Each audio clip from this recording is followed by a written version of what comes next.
If you want to remove objects from your photos on your Galaxy Tab A9 or the A9 Plus 5G, so in this video I will show you how you can do that.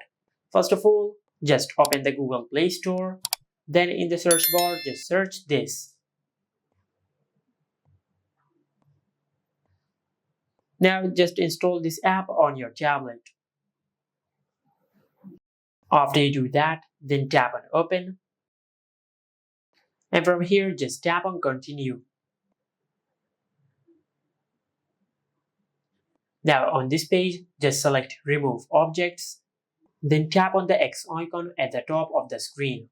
Select Allow, then tap on Remove Objects. Select Allow All. Now from here, just select a photo from which you want to remove an object.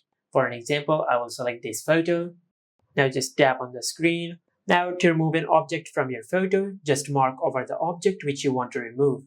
After you mark over the object, just tap on Remove, and you will remove the selected object from your photo. Just like that.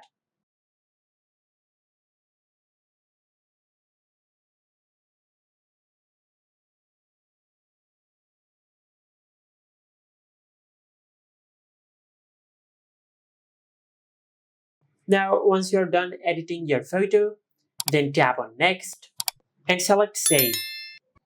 Now if you go to your home screen and if you open the Photos app, as you can see we have successfully removed the object from our photo. Just like that. And this is how you can remove objects from your photos on the Galaxy Tab A9 or the A9 Plus 5G. Make sure to like, comment and subscribe. Thank you for watching.